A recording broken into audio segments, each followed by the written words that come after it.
नमस्कार, मी स्नेहा. आपण पाहताय साम टीव्ही. साम संजीवनी या आमच्या आरोग्य विशेष कार्यक्रमामध्ये तुम्हा सगळ्यांचं स्वागत. गुडघेदुखी आणि सांधेदुखी या विषयावर आज आपण चर्चा करणार आहोत आणि त्यासाठी आपल्या स्टुडिओत आलेले आहेत जॉईंट रिप्लेसमेंट सर्जन, नाशिकचे साई हॉस्पिटलचे joint replacement surgeon doctor Sunil Sonar. सरांचं स्वागत करूया. सर, खूप वर्षांनी तुम्ही आलात. Thank you very much. इकडे यायला नेहमीच छान वाटतं तुमच्या कार्यक्रमात. आवर प्लेजर सर. सरांशी आपण चर्चा करणार आहोत, मात्र त्याआधी सरांचा थोडक्यात परिचय करून देते. डॉक्टर सुनील सोनार यांचं वैद्यकीय शिक्षण हे BJ मेडिकल कॉलेजमधून झालेलं आहे, तर पुण्याच्या ससून हॉस्पिटलमधून त्यांनी MS ऑर्थोपेडिक्सचं शिक्षण पूर्ण केलेलं आहे. तर जॉईंट रिप्लेसमेंट सर्जनचे प्रशिक्षण त्यांनी जर्मनी आणि सिंगापूर इथून घेऊन ते जॉईंट रिप्लेसमेंट सर्जन झाले. तर आणि गेल्या 30 वर्ष ते नाशिकच्या साई हॉस्पिटलमध्ये जॉईंट रिप्लेसमेंट सर्जन म्हणून आपली सेवा पुरवत आहेत. त्याशिवाय ते मुंबई, दादर, ठाणे इथं देखील ऑपरेशन्स करतात. इथे सतत त्यांच्या OPDs सुरू असतात. नाशिक इथं साई हॉस्पिटलसह सुयश हॉस्पिटल आणि अशोका हॉस्पिटलला डॉक्टर संलग्न आहेत, तिथेसुद्धा ते सेवा पुरवतात. मांडीचा स्नायू मध्यभागी न कापता PCL हा महत्त्वाचा लिगामेंट न कापता ऑपरेशन करण्यासाठी महाराष्ट्रात ते प्रसिद्ध आहेत. तसंच महाराष्ट्रातच नी रिप्लेसमेंट आणि हिप रिप्लेसमेंटसाठी डॉक्टर अत्यंत प्रसिद्ध आहेत. फिजिओथेरपीची गरजच त्यांनी केलेल्या ऑपरेशननंतर रुग्णांना मुळात लागत नाही. पेशंट दुसऱ्याच दिवशी चालू शकत असल्याने उत्तर प्रदेश, मध्य प्रदेश म्हणजे बघा, देशाच्या कानाकोपऱ्यातून रुग्ण जे आहेत ते सरांकडे येत असतात, त्यांच्याकडनं ट्रीटमेंट करून घेत असतात. तसंच आज हजारो रुग्णांचे गुडघे, खुबे, मान तसंच कंबर, टाचा, खांदे बरे करणारे डॉक्टर सुनील सोनार हे नाशिक भूषण म्हणून सुद्धा ओळखले जातात. शेकडो लेक्चर्स घेऊन डॉक्टर सुनील यांनी तुमचं बॉडी पोश्चर नेमकं कसं असायला हवं, कसं बसायला हवं, तुम्ही व्यायाम करताना कसा करायला हवा या संबंधित अत्यंत महत्त्वाचे व्हिडिओज सर नेहमी करत असतात आणि याबद्दलच जनजागृती निर्माण करण्याचं काम ते त्यांच्या व्हिडिओजच्या माध्यमातून करत असतात. चला तर मग आता चर्चेला सुरुवात करूया. डॉक्टरांकडून आपण सगळ्यात आधी हे जाणून घेणार आहोत की गुडघे आणि सांधे नेमके खराब होतात तेव्हा नेमकं काय होतं? डॉक्टर, जेव्हा आपले गुडघे सांधे खराब होतात तेव्हा नेमकं काय होतं? ॲक्च्युली ना आपल्या गुडघ्यावर कार्टिलेज असतं आणि ते कार्टिलेजमुळे घर्षण होत नाही आणि ते खरबडीत झाल्यावर मग वेदना चालू होतात. आता गुडघे खराब का होतात? तर गुडघ्यामध्ये कधी फ्रॅक्चर असणे किंवा वय वाढल्यानंतर आपोआप तुमचं गुडघे घासले जातात.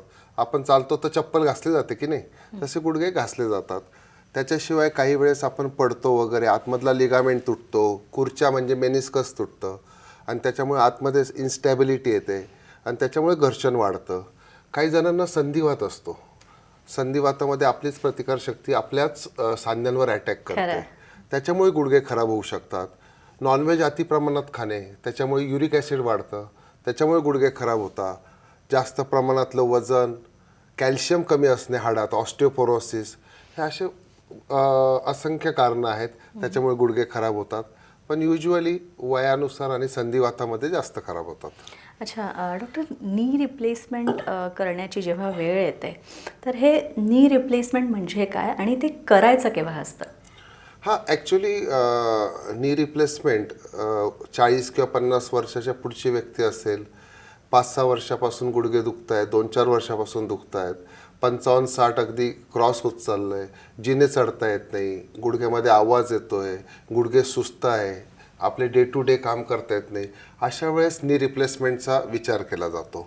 त्याच्या अगोदर आपण गोळ्या वगैरे देऊन इतर प्रयत्न करत असतो, परंतु जेव्हा दुखणं असह्य होतं, पाय वाकडे व्हायला लागतात, त्यावेळेस आपण नी रिप्लेसमेंट करता जातो. मॅडम, त्याच्याकरता एक छोटीशी छानशी नी रिप्लेसमेंट म्हणजे काय हे सांगणारी व्हिडिओ क्लिप आपण तयार केली आहे, तर आपण ती दाखवूयात का? ते व्हिडिओज आपण पाहूया. हॅलो फ्रेंड्स, मी डॉक्टर सुनील सोनार, साई हॉस्पिटल, नाशिक. बरेच लोक आमच्याकडे येतात आणि विचारतात की सर, गुडघे झिजतात म्हणजे काय होतं, तुम्ही त्याला नी रिप्लेसमेंट करता म्हणजे काय करता, अशा शंका घेऊन आमच्याकडे येतात. तर मित्रांनो, ज्यावेळेस आपण तरुण असतो त्यावेळेस तुम्ही बघाल तर ह्या हाडावर हे पांढरं शुभ्र जे दिसते ते कार्टिलेज आहे. ह्या खाली 2 खुर्च्या पण दिसत आहेत, पण हे सगळं व्यवस्थित स्मूथ आहे. त्याच्यामुळे आपल्या गुडघ्याच्यामध्ये घर्षण होत नाही आणि वेदना होत नाही. परंतु जसं जसं आपलं वय वाढत जातं 45 50 येते तसं तसं काय होतं की आपला गुडघा खरबडीत व्हायला लागतो. आता तुम्ही इकडे बघाल तर हा खरबडीत झाला आहे आणि जेव्हा तो खरबडीत होतो तेव्हा घर्षण सुरू होतं, वेदना सुरू होतात. जिने चढता येत नाही, शौचावरनं उठता येत नाही, जमिनीवरनं उठता येत नाही. आणि ह्या जेव्हा वेदना सुरू होतात त्यावेळेस आपण काय करणार? मग त्याच्यावर नी रिप्लेसमेंट किंवा नी आर्थ्रोप्लास्टी हे ऑपरेशन केलं जातं. तर ह्या ऑपरेशनमध्ये आपल्याला काय करायचं आहे, तर आपल्याला घर्षण टाळायचं आहे. त्याच्याकरता आपण काय करतो, ह्या 2 हाडांच्या मध्ये ही जर तुम्ही बघाल तर ही गादी, पांढरी गादी सरकवली आहे आणि गादीच्या खाली कधी कधी प्लेट पण सरकवतात. आणि वरच्या हाडावर तुम्ही जर बघाल तर ही कॅप टाकली आहे मेटलची, साईडनी बघाल तर ही मेटलची कॅप, म्हणजे आपण पूर्ण गुडघा काढून फेकून नाही दिलेला, तर वरच्या हाडावर हे कॅप टाकली आहे आणि मध्ये ही गादी आणि प्लेट सरकवली आहे. याच्यामुळे काय होतं, तुमच्या 80 ते 90% वेदना ह्या निघून जातात आणि त्याच्यानंतर तुमचं चालणं 2 किलोमीटर 4 किलोमीटर सहज शक्य होतं. आता ह्या ऑपरेशनमध्ये आजकाल आमच्याकडे हा मागचा जो दिसतोय हा PCL लिगामेंट आहे. हा PCL लिगामेंट कट न करता देखील ऑपरेशन होतं. त्याला क्रुशिएट रिटेनिंग CR ऑपरेशन म्हणतात. आणि हा लिगामेंट कट नाही केला तर तुम्हाला हाडाला मध्यभागी खड्डा पण करावा लागत नाही, बॉक्स कट पण करावा लागत नाही. आणि त्याच्याशिवाय आजकाल आम्ही हा जो मांडीचा स्नायू आहे, हा क्वाड्रिसेप्स मसल, हा मध्यभागी कट न करता ऑपरेशन करतो. याला म्हणतात सबव्हास्टस अप्रोच. याच्यामुळे काय होतं की मांडीची ताकद जशीच्या तशी राहते, तुम्हाला फिजिओथेरपीला जायची गरज नाही. आणि त्याच्याशिवाय तो स्नायू गुडघ्याच्या वाटीचा, पटेलाचा आधार नीट ठेवत असल्यामुळे गुडघ्याची वाटी देखील बदलायची गरज नाही. म्हणजे हे जास्त नैसर्गिक, मोर नॅचरल ऑपरेशन आहे आणि फिजिओथेरपीची तर बिलकुल गरज नाही. त्याच्यामुळे आता ह्या ऑपरेशनला बिलकुल घाबरायची गरज नाही. थँक्यू. डॉक्टर, या व्हिडिओनंतर मला एक असं विचारायचं आहे की हल्ली संधिवाताचा त्रास बऱ्याच जणांना होतो, म्हणजे वृद्धांना तर होतो, उतार वयात तर होतोच, मात्र तरुणांना सुद्धा होतोय. मात्र अशा संधिवाताचा त्रास ज्यांना होत असतो तेव्हा पाय वाकडे होण्याचं प्रमाण सुद्धा वाढतं. हे कशामुळे नक्की? आता मॅडम ना, ॲक्च्युली आपण संधिवात आणि गुडघ्याची झीज याच्यातला फरक समजून घेऊया. गुडघ्याची झीज का होते, जसं मी मगाशी म्हटलं, आपण जर मोटरसायकल वापरली, कार वापरली तर टायर कधी ना कधी घासले जाणार. तसं गुडघा आपण वापरतो तर तो घासला जाणार, त्याची झीज होणार. तसंच जसं तिथे टायर बदललं जातं किंवा ट्यूब बदलली जाते, तसे आपण इथे गाद्या बदलतो किंवा मध्ये ते पार्ट्स टाकतो. आता संधिवात म्हणजे हा थोडा वेगळा प्रकार आहे.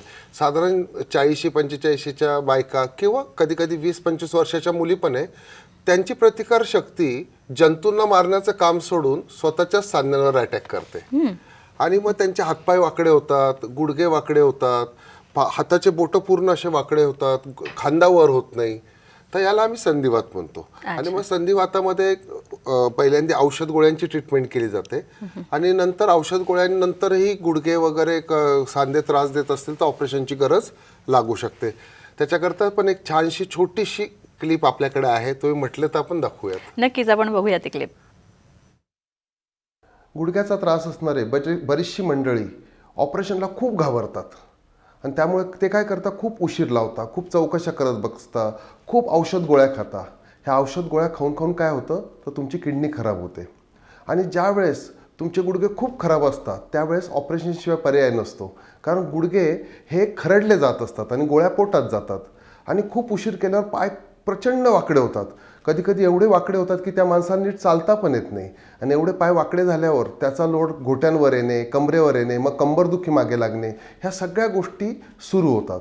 आता तुम्ही जर बघाल तर हे मिस्टर भालेराव ऑपरेशनला घाबरत घाबरत त्यांनी खूप दिवस लावले आणि बघा त्यांचे पाय किती वाकडे झाले.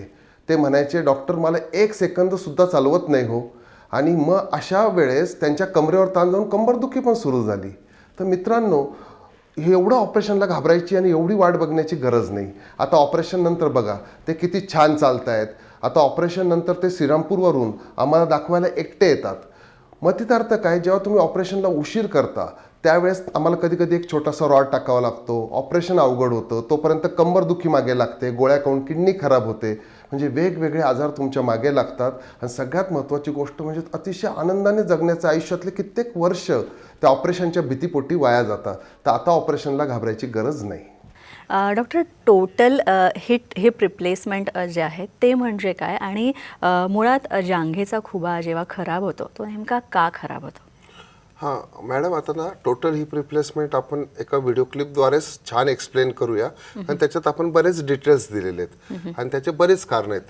ते सगळे त्याच्यात आपण सांगितलेले आहेत थोडक्यात. तीच बघूया आपण डायरेक्ट. मित्रांनो, आजकाल हिप जॉईंट खराब होण्याचं प्रमाण खूप वाढलं आहे. एस्पेशली करोनामुळे हिप जॉईंट्स खूप जणांचे खराब झालेत. आणि खराब होतात म्हणजे काय होतं तर खुब्याचा रक्तपुरवठा, जांघेचा जो खुबा आहे त्याला हिप जॉईंट म्हणतात, त्याचा रक्तपुरवठा बंद पडतो. त्याला AVN असं म्हणतात. त्याच्या स्टेजेस असतात, first stage, second stage, third stage वगैरे वगैरे वगैरे.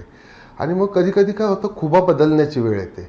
मग लोक आम्हाला विचारतात, खुबा बदलायचा असेल तर आतमध्ये तुम्ही जे पार्ट्स टाकणार आहे त्याच्यात कोणकोणते प्रकार आहे, काय काय प्रकार आहे ते आम्हाला समजून सांगा. तर आज मी ते तुम्हाला समजून सांगणार आहे.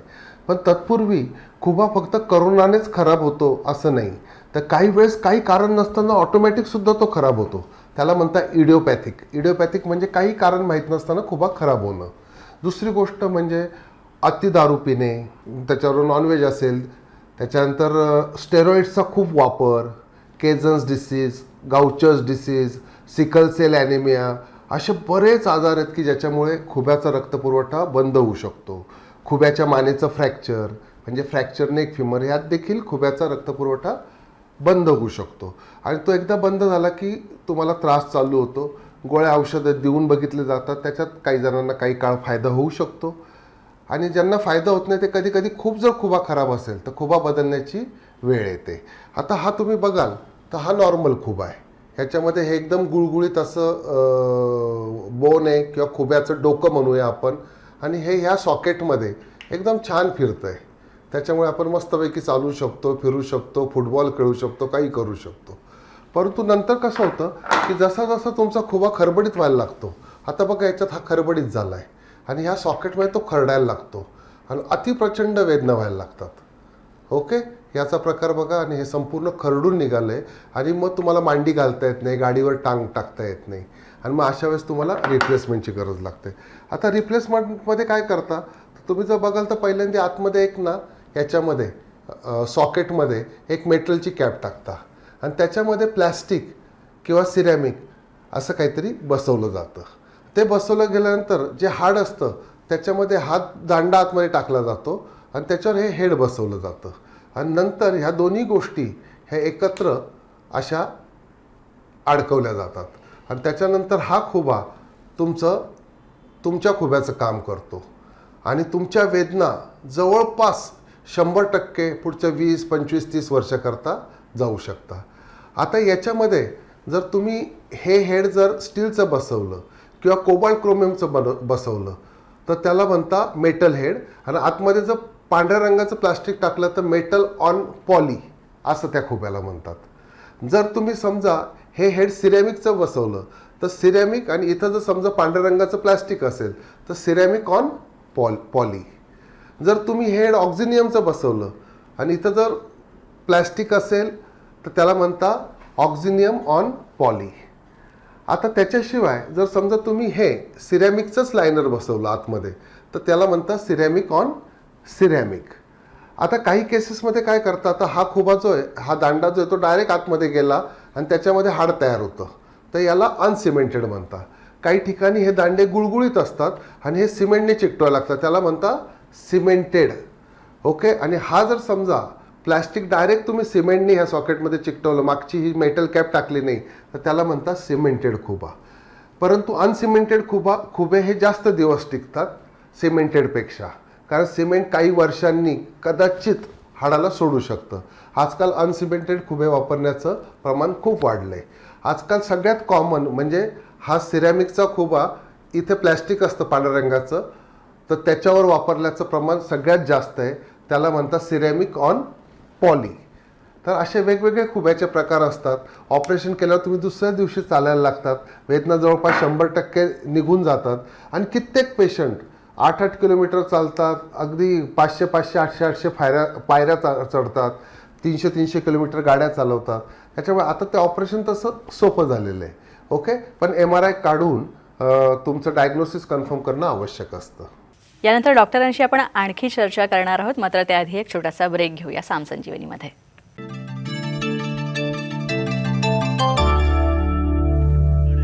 ब्रेकनंतर साम संजीवनीमध्ये आपलं स्वागत. डॉक्टर आपल्यासोबत आहेत. डॉक्टर, गुडघेदुखी टाळण्यासाठी आणि सगळ्यात महत्त्वाचं म्हणजे गुडघेदुखी संबंधित कुठलीही ऑपरेशन्स टाळण्यासाठी आणि गुडघ्यांचं आपलं लाईफ वाढवण्यासाठी काय करता येईल?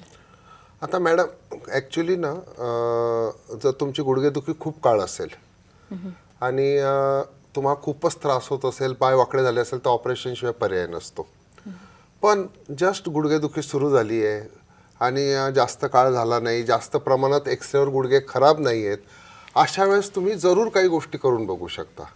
तर त्याच्याकरता एक छोटीशी आपली व्हिडिओ क्लिप आहे, ती आपण बघूयात आणि त्याच्याने सगळ्यांना आयडिया येईल व्यवस्थित. नक्कीच. नमस्ते. बऱ्याच जणांचे गुडघे थोडे थोडे दुखायला लागतात. ज्यावेळेस दुखणं खूप असतं, गुडघे खूप झिजलेले असतात, तेव्हा ऑपरेशनशिवाय नी रिप्लेसमेंटशिवाय पर्याय नसतो. परंतु जस्ट गुडघ्यांना सुरुवात झाली आहे दुखायला किंवा गुडघे किरकोळ दुखत आहे, एक्सरेवर विशेष झीज झालेली नाही, अशा अवस्थेत तुम्ही खालील काही गोष्टी करून बघू शकता गुडघ्याचं दुखणं कमी होतं का. सर्वप्रथम तुम्ही जिन्याची चढ उतार करणं टाळलं पाहिजे. दुसरी गोष्ट म्हणजे जमिनीवर बसणं टाळा. पलंगावर तुम्ही मांडी घालून बसू शकता, परंतु जमिनीवर उठताना आपण गुरुत्वाकर्षणाच्या विरुद्ध उठतो, तर जमिनीवर बसणं टाळा. इंडियन पद्धतीचं टॉयलेट वापरणं टाळा. घरी कमोड नसेल तर छिद्राची खुर्ची अत्यंत कमी पैशात मिळते, ती वापरा आणि धुण्यासाठी हँड शॉवरचा उपयोग करा. त्याचप्रमाणे मित्रांनो, तुम्ही नॉनव्हेज बिलकुल खाल्लं नाही पाहिजे. चिकन, मटण, अंडी, मासे अवॉइड करा. ड्रायफ्रूट्स, काजू, बदाम, डिंकाचे लाडू खाणं टाळा. आणि महत्त्वाची गोष्ट म्हणजे तुमचं वजन 7 ते 9 किलो वजन कमी करून बघा. ह्या गोष्टींनी खूप फायदा होतो आणि बऱ्याच वेळा दुखणं कमी होतं. तुम्ही मॉर्निंग वॉक किंवा इव्हिनिंग वॉकला जात असाल तर मातीच्या ट्रॅकवर चाला. सिमेंट कॉन्क्रीटचे रस्ते टाळा, कारण त्याच्याने जास्त प्रेशर गुडघ्यावर येतं आणि झीज वाढू शकते. जर तुमचं दुखणं कमी होत नसेल तर याच्याबरोबर तुम्ही फेब्युक्सोस्टॅट, ॲलोपिरिनॉल ह्या ज्या गोळ्या आहेत ज्या युरिक ॲसिड कमी करतात, ह्या गोळ्या खाऊन बघा. त्याच्याकरता रक्तात युरिक ॲसिड जास्त असण्याची गरज नाही. म्हणजे युरिक ॲसिड नॉर्मल असताना देखील ह्या गोळ्यांचा खूप फायदा होतो.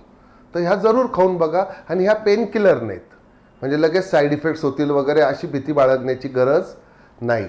आणि पावसाळ्यामध्ये नॉनव्हेज आणि ड्रायफ्रूट्स टाळलेच पाहिजे. थँक्यू.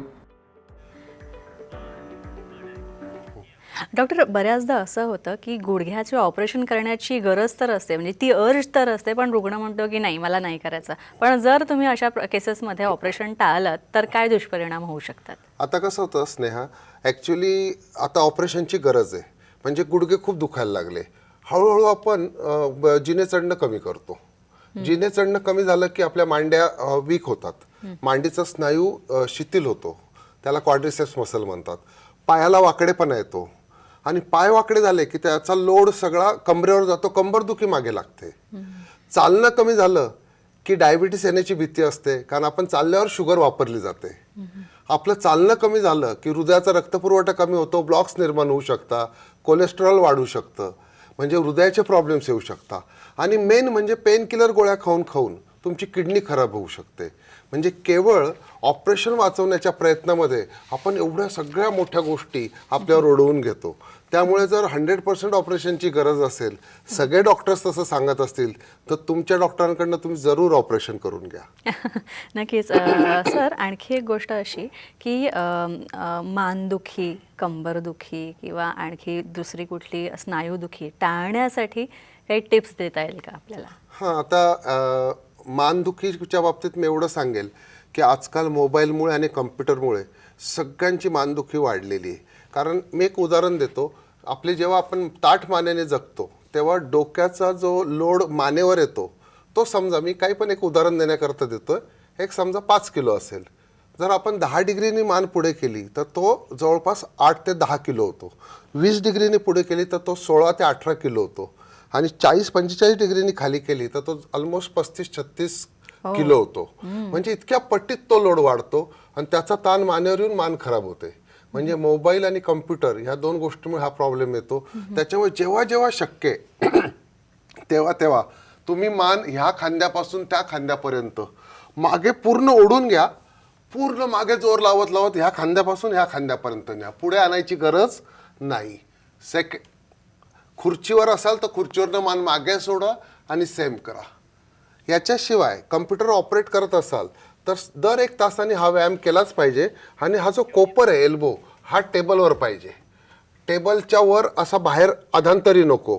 हा कोपर कमीत कमी 1 ते 1.5 इंच टेबलच्या आत पाहिजे, म्हणजे तुमचा खांदा दुखत नाही आणि मानेवर पण लोड येत नाही, नस पण घासली जातात. त्याच पद्धतीने कमरेच्या बाबतीत आपण आयुष्यभर सगळी कामं पुढे वाकून करतो.